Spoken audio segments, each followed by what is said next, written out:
up on the level has left her very comfortably off, but she likes the comings and goings and the friendly chit-chat when people drop off their cars at the end of the day. Loneliness has rather taken her by surprise since she moved, and the car park activity is a welcome distraction. Living alone has its benefits, but she sometimes tires of talking to the cat. When she lived in the heart of the village, May knew everything that was going on and kept a close eye on her neighbours' affairs by dint of popping in and out of their houses on a variety of pretexts, and by getting involved in the social life of the local Methodist church. You don't have to believe in God to make salmon sandwiches and dispense weak tea.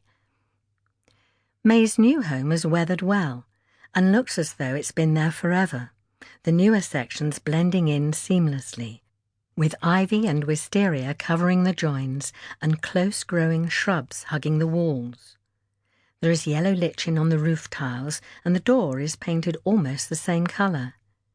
She has a huge earthenware pots of succulents on either side of the front step that take no looking after, and a quirky blue and yellow ceramic sign that spells out the name of the cottage in swirly letters, Shangri-La.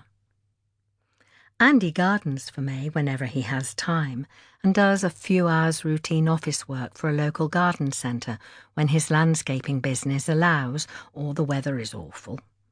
His 6-year-old daughter, Tamsin, lives next door with him. May stirs and groans slightly as she hears the pounding of small footsteps approaching on the wooden floor of the deck. "Hello, May," says Tamsin in a loud stage whisper. "Have you finished your nap?" "I wouldn't asleep." May lets her glasses slide to the end of her nose so that she can peer at the child. She looks angelic. Dark curls frame a round, rosy-cheeked face, and her eyes are huge and brown with long lashes. Anyone might think butter wouldn't melt in her mouth, as May's mum used to say. They'd be wrong. Tamsin reaches the garden chair and slips her arm through May's, headbutting her shoulder. "I've done with school," she says. "For today," answers May, trying to look stern. "Forever and ever.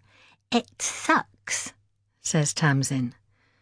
"That's not a very nice thing for a little girl to say." "What?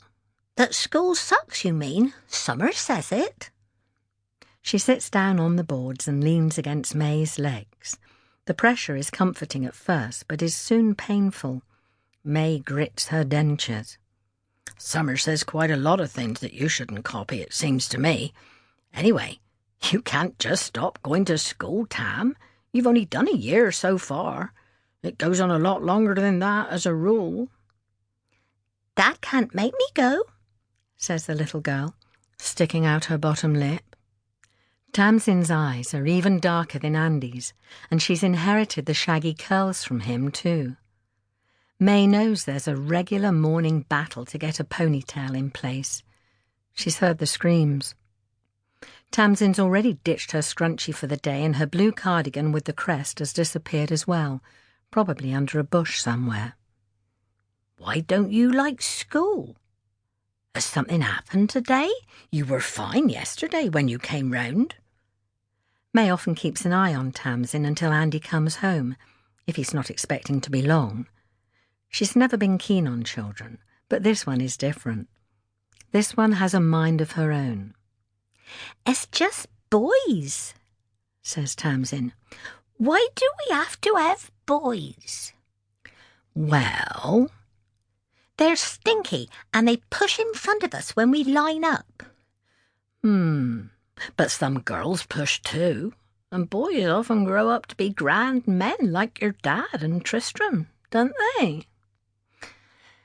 "S'pose so."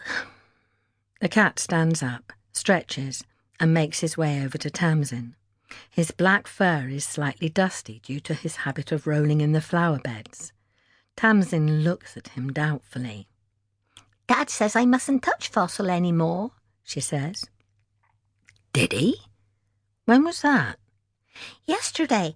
I kept sneezing, and he said it was either hay fever or cats, like my mum used to get, he said."